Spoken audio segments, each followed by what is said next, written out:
రాజమహేంద్రవరంలో ప్రసాదిత్య మాల్ వద్ద జరిగిన ఘటనలో మృతి చెందిన మెడికో డాక్టర్ ప్రియాంక కుటుంబాన్ని మాల్ యాజమాన్యం ఆదుకోవాలని వైఎస్ఆర్ కాంగ్రెస్ పార్టీ అమలాపురం పార్లమెంట్ నియోజకవర్గ పరిశీలకురాలు జక్కంపూడి విజయలక్ష్మి డిమాండ్ చేశారు. మహిళలు, విద్యార్థులు ఆధ్వర్యంలో ఏవి అప్పారావు రోడ్లోని ప్రసాదిత్య మాల్ వద్ద కొవ్వొత్తుల ప్రదర్శన నిర్వహించారు. ఈ సందర్భంగా విజయలక్ష్మి మాట్లాడుతూ ప్రియాంకను కారుతో పలుమార్లు ఉద్దేశపూర్వకంగా ఢీకొట్టి ఆమె మృతికి కారకులైన 2 యువకులపై హత్య కేసు నమోదు చేయాలని డిమాండ్ చేశారు. కూటమి ప్రభుత్వం పాలనలో వీధికొక బెల్ట్ షాపు, విచ్చలవిడిగా మద్యం అమ్మకాలు కొనసాగుతున్నాయన్నారు. యువజన నేత జక్కంపూడి గణేష్ మాట్లాడుతూ మాల్లోకి తాగుబోతులు వచ్చి వీరంగం సృష్టించడం, గేటు వద్దే ప్రియాంకను కారుతో పలుమార్లు ఢీకొట్టడంతో ఆమె ప్రమాదం బారిన పడిందని, కనీసం మానవత్వం కూడా లేకుండా మాల్ యాజమాన్యం ప్రవర్తించడం, కనీసం పోలీసులకు సమాచారం కూడా ఇవ్వకపోవడం వారి నిర్లక్ష్యానికి అద్దం పడుతోందని ఆగ్రహం వ్యక్తం చేశారు.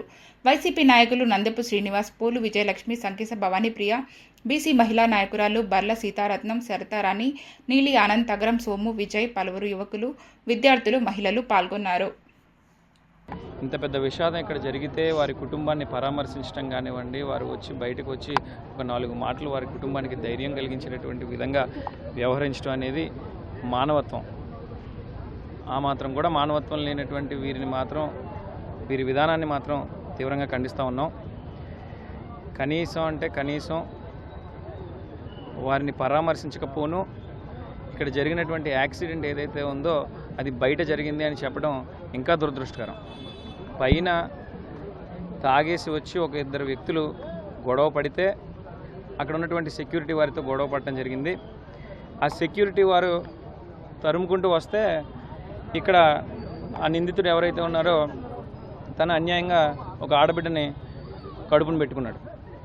దీనికి సంబంధించి ఖచ్చితంగా బాధ్యత తీసుకోవాల్సినటువంటి పరిస్థితి ఉంది.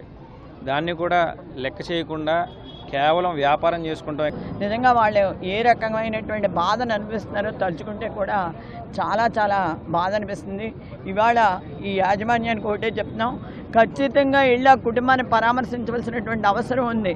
మీ ఇళ్లలో ఇటువంటి సంఘటన జరిగితే మీరు ఇలాగే ఉంటారా అని చెప్పేసి కూడా ప్రశ్నిస్తున్నాం. ఇవాళ ప్రతి ఒక్కరిని కూడా అడుగుతున్నాం, ఇవాళ ఈ రాష్ట్రంలో ఒక ఆడవిడ హోమ్ మినిస్టర్గా ఉండి ఈ రకమైనటువంటి సంఘటనలు జరగవచ్చా అని చెప్పేసి ప్రశ్నిస్తున్నాం. ఒకవేళ కాకతాళీయంగా జరిగినప్పుడు మీరు ఎందుకు ఇప్పటివరకు వెళ్ళలేదు? ఓ పొట్టేలు నరికారని చెప్పేసి పెద్ద అడావుడు చేశారు, రప్ప అని అడావుడు చేశారే. ఇవాళ ఒక ఆడపిల్ల ఇక్కడ చనిపోతే కూడా మీకు ఎందుకు మనసు కరగట్లేదని చెప్పేసి ప్రశ్నిస్తున్నాం. ఖచ్చితంగా మీరు వెళ్ళి ఆ కుటుంబాన్ని పరామర్శించవలసినటువంటి అవసరం ఉంది. ఆ కుటుంబానికి తగిన రీతిలో న్యాయం చేయవలసినటువంటి అవసరం ఉంది. ఆ రకంగా చేయనట్టయితే ఖచ్చితంగా ఈ యాజమాన్యానికి బుద్ధి చెప్పే విధానంలో చర్యలు తీసుకోవడం జరుగుతుంది, ఉద్యమించడం జరుగుతుంది పార్టీలకు అతీతంగా అని చెప్పేసి తెలియజేస్తాం.